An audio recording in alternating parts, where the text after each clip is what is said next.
तो ट्वेल्थ का chemistry class आज मैं पढ़ाने जा रहा हूँ जो फर्स्ट पार्ट है। और इसमें मैं बताऊंगा कि क्रिस्टलीय ठोस और अक्रिस्टलीय ठोस में क्या क्वालिटीज़ होती हैं, क्या प्रॉपर्टीज़ होती हैं, उसके बारे में डिस्कस कर रहा हूँ। ठीक है, तो आप चैनल को सब्सक्राइब कर दीजिएगा। तो यहाँ पे देखो, मैंने बताया था क्रिस्टलीय ठोस, क्रिस्टलीय ठोस, ओके। क्रिस्टलीय ठोस के बारे में बताया था मैंने कल, ओके। और अक्रिस्टलीय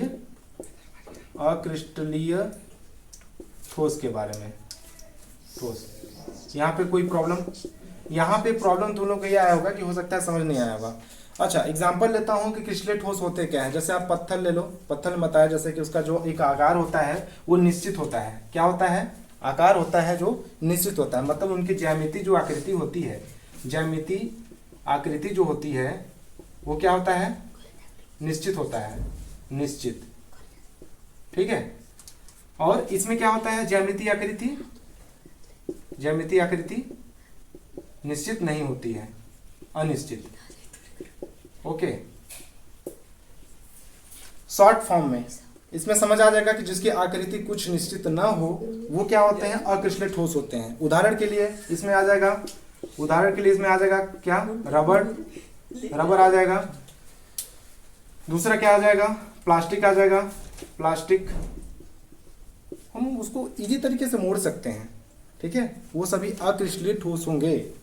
प्लास्टिक हो जाएगा, कांच हो जाएगा, उसको हम तोड़ सकते हैं।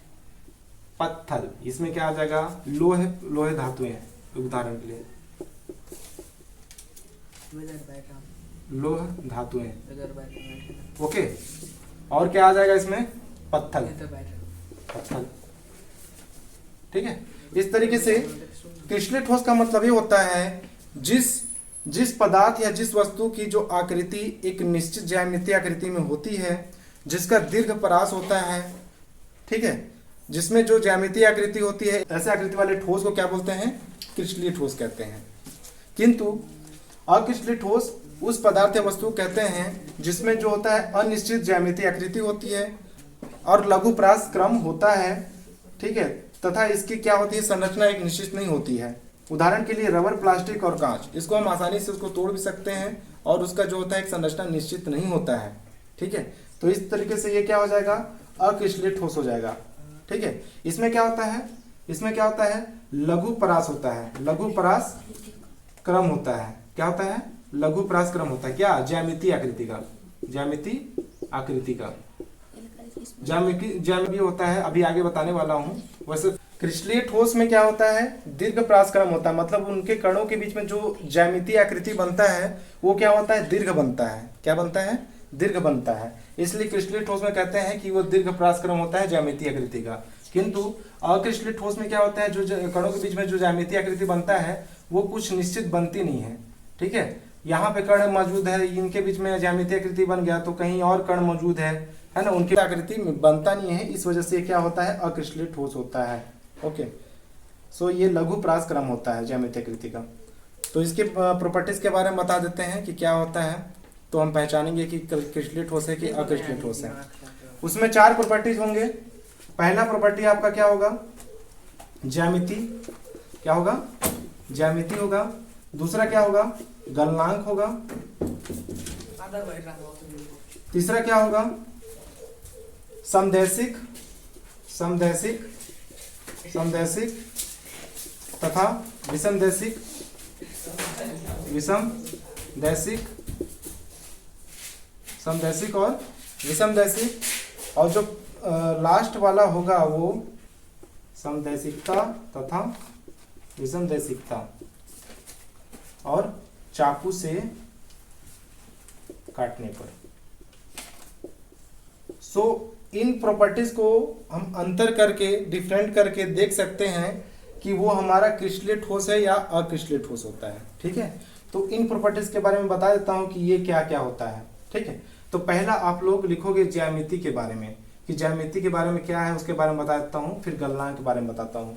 ज्यामितीय आकृति, मैंने बताया कि जो क्रिस्टलीय ठोस होते हैं उनमें ज्यामितीय आकृति क्या होता है? एक निश्चित होता है, ठीक, निश्चित होता है। और उनके कणों के बीच में जो क्रिस्टलीय ठोस होते हैं उनके कणों के बीच में, जैसे यहाँ पे ये दिया है, उनके कणों के बीच में क्या होता है, जो ज्यामितीय आकृति बनेगा वो दीर्घ परास में बनेगा, दीर्घ परास क्रम बनेगा। मतलब कि जितने भी कण होंगे उनके बीच में मतलब आकर्षण बल के द्वारा वो जुड़े रहेंगे, ठीक है। उनके बीच में जो आकृति बनेगा वो क्या होगा, दीर्घ बनेगा।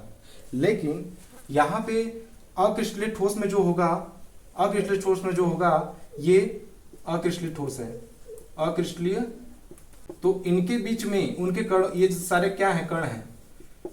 तो अक्रिस्टलीय ठोस के जो कण होंगे उनके बीच में जो ज्यामितीय आकृति बनेगा वो क्या बनेगा, लघु परास क्रम में बनेगा। किसमें बनेगा, लघु परास क्रम में बनेगा, ठीक है। ये कण है, उनके बीच में जो ज्यामितीय आकृति बन रहा है वो क्या बनेगा, लघु परास क्रम में बनेगा। लघु परास क्रम का मतलब ये है कि यहाँ पे इन कणों के बीच में बन गया ज्यामितीय आकृति, लेकिन इनसे कोई कनेक्टिविटी नहीं है, इनसे जुड़े ही नहीं है, ये दूरी पर है। तो इनका जो परास क्रम बन रहा है वो क्या है, छोटा छोटा बन रहा है, लघु लघु बन रहा है। और यहाँ पे क्या है, सब जुड़े हुए हैं तो दीर्घ बन रहा है, ठीक है। सो ये हो गया ज्यामिति के बारे में, जिसमें उनके कणों के बीच में जो ज्यामितीय आकृति बनता है वो दीर्घ बनता है, वो दीर्घ परास क्रम में होता है, ठीक है। वो किसमें होता है, क्रिस्टलीय ठोस में। किंतु अक्रिस्टलीय ठोस में क्या होता है, कणों के बीच में जो ज्यामितीय आकृति बनेगा वो लघु परास क्रम में बनेगा, ठीक। तो ये संरचना हो गया। अब आता है दूसरा गलनांक, कि गलनांक क्या होता है। एग्जाम्पल के लिए, कांच को एक ताप पे आप गर्म करोगे तो कांच क्या होगा, पिघल जाएगा, ठीक है। प्लास्टिक को गर्म करोगे तो वो भी क्या हो जाता है, पिघल जाता है। तो वो क्या हो गए, अक्रिस्टलीय ठोस हो गए। मतलब जिसके गलनांक बहुत कम होती है वो क्या होता है, अक्रिस्टलीय ठोस होता है। और जिसका गलनांक बहुत ज्यादा होता है वो क्या होता है, क्रिस्टलीय ठोस होता है।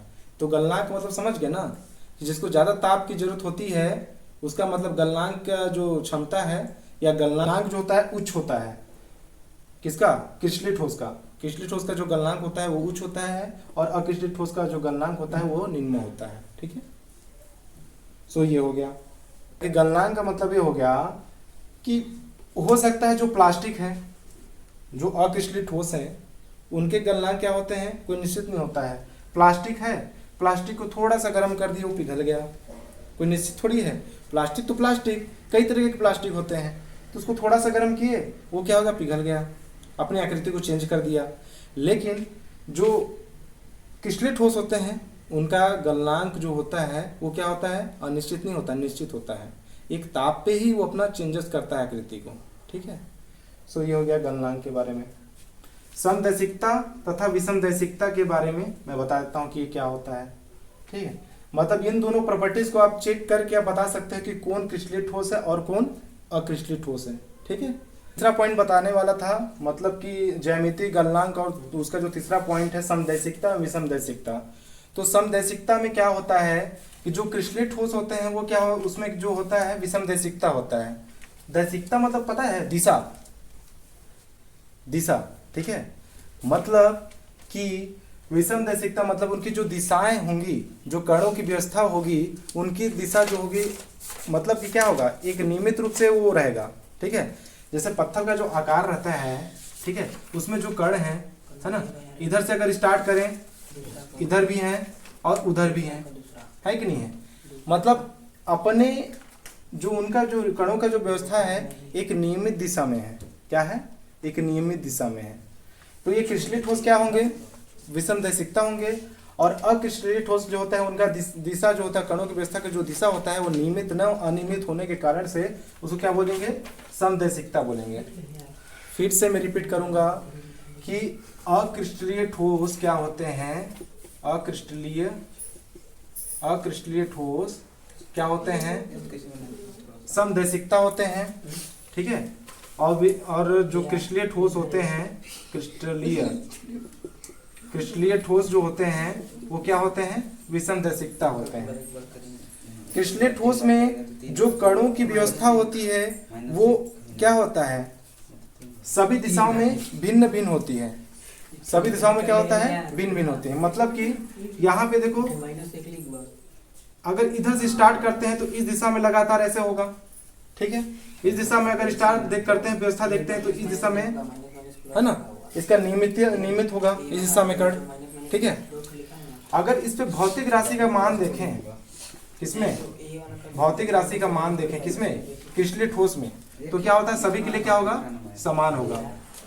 सभी के लिए क्या होगा, सॉरी सभी के लिए क्या होगा, भौतिक राशि का मान अलग अलग होगा। क्या होगा, अलग अलग होगा। किंतु अक्रिस्टलीय ठोस में क्या होगा, भौतिक राशि का मान सभी के लिए इसमें क्या रहेगा, समान होगा। ठीक है, फिर से मैं समझाता हूं। मैंने क्या बताया, अक्रिस्टलीय ठोस में रबर ले लो और क्रिस्टलीय ठोस में क्या ले लो, पत्थर ले लो। पत्थर में जो कणों की व्यवस्था होगी वो दिशा में जो होगा नियमित होगा, मतलब एक निश्चित होगा कि इनकी जो कणों की व्यवस्था है वो नियमित रूप से इस तरीके से चल रहा है, इस तरीके से चल रहा है। ठीक है, ये नियमित है, इनकी दिशा क्या है, कणों की व्यवस्था नियमित है। लेकिन अक्रिस्टलीय ठोस में जो होगा उसमें क्या होगा, अनियमित होगा। कभी यहाँ पे कण है तो कभी यहाँ पे कण है। ठीक है, उनका क्या रहेगा, अनियमित दिशा होगा। ठीक है, तो अगर उसमें हम भौतिक राशि का मापन करते हैं तो क्रिस्टलीय ठोस में क्या होता है, कणों की जो दिशा होता है नियमित होने की वजह से उसका मान जो होता है अलग अलग होता है। ठीक है, सभी के लिए क्या होता है, अलग अलग होता है। लेकिन इसमें क्या होता है, सेम होता है। भौतिक राशि का मान क्या होता है, सेम होता है।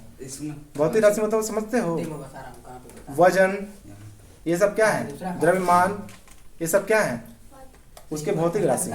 ठीक है, 11th में आप लोग पढ़े होंगे। भौतिक राशि में, भौतिक राशि के लिए मतलब एक चैप्टर ही है पूरा मात्रक के लिए, वो उस पर पढ़ना रहता था, लेकिन शायद आप लोग को पढ़ा नहीं है ना, तो समझ में आ गया होगा आई होप। ठीक है, इसमें तो क्रिस्टलीय ठोस में क्या होते हैं, जो कणों की व्यवस्था होती है उनकी क्या होती है, नियमितता राशि का जो मान होता है सभी के लिए अलग अलग होता है। ठीक है, और अक्रिस्टलीय ठोस में क्या होता है, जो कणों की व्यवस्था होती है अनियमित होती है, इसलिए उसमें भौतिक राशि का मान जो होता है समान होता है। ठीक है, चाकू से काटने पर क्रिस्टलीय ठोस क्या होता है, उसका एक समतल फलक मिलेगा। लेकिन अक्रिस्टलीय ठोस होगा, उसको हम चाकू से काटते हैं तो असमतल फलक मिलेगा। ठीक है, अगर हम इस तरीके से, अगर हमारे पास दिया हुआ है क्रिस्टलीय ठोस, उसको काटेंगे तो कुछ इस तरीके से आकृति मिलेगा। लेकिन अगर हमारे पास इस तरीके से अगर आकृति वाला दिया हुआ है अक्रिस्टलीय ठोस, उसको काटते हैं तो काटने पे क्या होगा, असमतल फलक मिलेगा। तो इस तरीके से हम चेक कर सकते हैं ज्यामितीय आकृति से, गलनांक से, और समदेशिकता और विषमदेशिकता से चेक कर सकते हैं, और चाकू से काटने पर क्या आकृति मिलेगी उस तरीके से हम चेक कर सकते हैं कि क्रिस्टलीय ठोस क्या होता है और अक्रिस्टलीय ठोस क्या होता है। सो अब चलते हैं उसके अंतर क्या होते हैं उसको देख लेते हैं। ठीक है।